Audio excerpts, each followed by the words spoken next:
Hi అండి, good evening అందరికీ. Good evening. First ఇక్కడికి వచ్చిన మన ఆలీ అన్నకి, రవి భయ్యకి, ఇందాక వచ్చిన మనోజ్ అన్న అందరికీ స్పెషల్ థ్యాంక్స్ అండి. ఫస్ట్ ఈ సినిమా గురించి మాట్లాడాలంటే ఫస్ట్ మా ప్రొడ్యూసర్ ప్రదీప్ అండ్ హరీష్ ఇక్కడే ఉన్నారు. అంటే నాకు గబ్బర్ సింగ్ సినిమాకి నేను వర్క్ చేస్తున్నప్పుడు కళ్యాణ్ గారి ఫ్యాన్గా నాకు పరిచయం అండి. అన్న ఈవెంట్కి పాసులు అని అలా పరిచయం అయ్యాడు. అక్కడి నుంచి చాలా తక్కువ టైంలో ఒక ప్రొడ్యూసర్కి స్టేజ్కి వచ్చాడు. ఇలాగే డెఫినెట్గా నువ్వు మంచి సినిమాలు తీయాలి.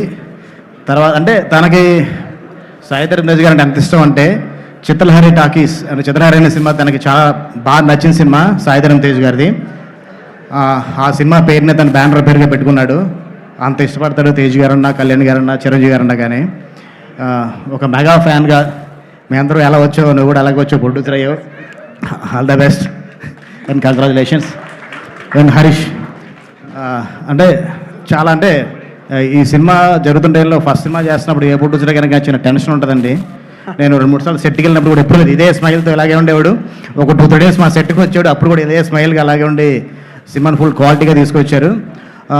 అంటే వీళ్ళిద్దరూ ఎంత ప్యాషన్తో ఉన్నారంటే ఎందుకంటే ఫస్ట్ సినిమా డైరెక్టర్కి అంటే కొంచెం బడ్జెట్ రెస్ట్రిక్షన్స్ అన్నీ ఉంటాయి, అవన్నీ కూడా లేకుండా చాలా మంచి టెక్నీషియన్లు ఇచ్చారు. మన ప్రొడక్షన్ డిజైనర్ బ్రహ్మకట్లి గారిని, డిఓపి మణికందన్ గారిని, మ్యూజిక్ రతన్ గారిని, ఇలాంటి టెక్నీషియన్స్ ఇవ్వడం మామూలు విషయం కాదు. మంచి టెక్నీషియన్స్తో ఒక మంచి అవుట్పుట్ తీసుకొచ్చారు. అలాగే మా డైరెక్టర్ రాము, తను మారుతి గారి దగ్గర అక్కడ పనిచేస్తున్న కొంచెం పరిచయం అండి. తను చాలా కష్టపడి ఈ సినిమాని సుహాస్ గారితో ఒప్పించుకొని ప్రొడ్యూసర్స్తో ఓకే చేసుకుని సినిమా స్టార్ట్ చేశాడు. డార్లింగ్ రాము డెఫినెట్గా ఈ సినిమాతో ఒక మార్క్. అంటే అందరూ అంటే రకరకాల సినిమాలు వస్తున్నాయండి. అంటే నా నాంది ఉగ్రం భైరవం లాగా లేదా కేజీఎఫ్ లాగా చాలా వేరే ఒక బిగ్ స్పాన్లో సినిమాలు వస్తున్నాయి. చాలా మంచి ఎమోషన్తో ఒక లవ్ అండ్ మదర్ సెంటిమెంట్తో సినిమా చేస్తున్నాడు. చాలా మంచి ఎమోషన్స్ ఉంటాయి సినిమాలో. డెఫినెట్గా ఇలాగే ఫ్యూచర్లో కూడా చాలా మంచి ఎమోషన్ సినిమాలు తీయాలి మనస్ఫూర్తిగా కోరుకుంటున్నాను. అంటే అలాగే చిన్న సినిమాలు కానీ పెద్ద సినిమాలు కూడా చేయాలి. నీ మార్క్ ఎక్కడ పోగొట్టుకోవద్దు. డెఫినెట్గా అంటే సాంగ్స్ ఎన్ని చూసినా ఎంత ప్లెజెంట్ కూడా మనకు అర్థమవుతుంది కదండి. సినిమా డైలాగ్స్ కూడా చాలా బాగుంటాయి. ఆల్ ది బెస్ట్ రాము. ఈ సినిమాతో మాతో పాటు నెక్స్ట్ సినిమాలు కూడా గెస్ట్గా వచ్చే స్టేజ్కి రావాలని మనస్ఫూర్తిగా కోరుకుంటున్నాను. Thank you. And cast and crew అందరికండి, టెక్నీషియన్స్ అందరికీ ఈ సినిమాకి ఎడిటర్గా కొత్త అబ్బాయి పరిచయం అవుతున్నారని తెలిసింది. తను కూడా ఆల్ ది బెస్ట్ చెప్తున్నాను.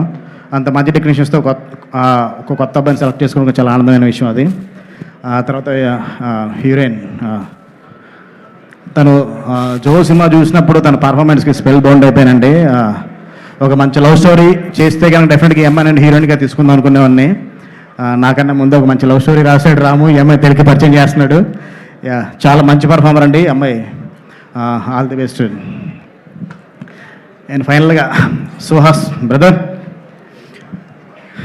తను అంటే ఒక డిజిటల్ నుంచి అంటే ఒక ఇన్స్టాగ్రామ్, ఫేస్బుక్ నుంచి చిన్న చాయ్ బిస్కెట్లు చిన్న స్కిట్స్ చేసే దగ్గర నుంచి ఓటీటీ వరకు వచ్చి, ఓటీటీ నుంచి సిల్వర్ స్క్రీన్కి వచ్చి తను ప్రూవ్ చేసుకొని మనం బయట లాంగ్వేజ్ నుంచి మనం ఆర్టిస్ట్ని ఇంపోర్ట్ చేసుకుంటుంటే తాను ఇప్పుడు వెళ్ళి తమిళ్లో ఒక సినిమా చేస్తున్నాడు. అక్కడి వరకు ఎదిగాడు. ఇంకా ఇక్కడి నుంచి ఇంకా నువ్వు చాలా ఎదగాలని కోరుకుంటున్నావు. తను చూస్తూ ఉంటే చాలా న్యాచురల్గా ఉంటుంది పర్ఫార్మెన్స్. అంటే ఒక కార్తీక్ గారిని చూసినప్పుడు, విజయ్ సేతుపతి గారిని చూసినప్పుడు, ఒక నాని గారిని చూసినప్పుడు అంటే ఎంత న్యాచురల్గా అనిపిస్తుంది పర్ఫార్మెన్స్. తను కూడా అసలు ఎక్కడ యాక్ట్ చేసి అనిపించదు, తన క్యారెక్టర్ కనపడుద్ది. డెఫినెట్గా అంటే తమిళకి వెళ్ళు, అక్కడి నుంచి అలాగే ఇంకా నువ్వు హిందీ కూడా వెళ్ళాలి మనస్ఫూర్తిగా కోరుకుంటున్నాను. ఎందుకంటే తను హీరోగా కన్నా తను చాలా మంచి యాక్టర్ అండి. ఒక యాక్టర్కి ఎప్పుడు ఎక్కడ ఏ లిమిటేషన్స్ ఉండవు, లాంగ్వేజ్ బార్గేట్స్ ఏవి ఉండవు. చాలా ఎదగాలని కోరుకుంటున్నాను. Thank you. అండ్ ఈ సినిమా పనిచేసిన టెక్నీషియన్స్ అందరికి కూడా బ్రహ్మ గురించి చెప్పుకుంటా మా సినిమా గురించి నేను చెప్పుకున్నట్టే ఉంటుంది. అండ్ లిరిసిస్టులు అందరికి కూడా all the best and thank you.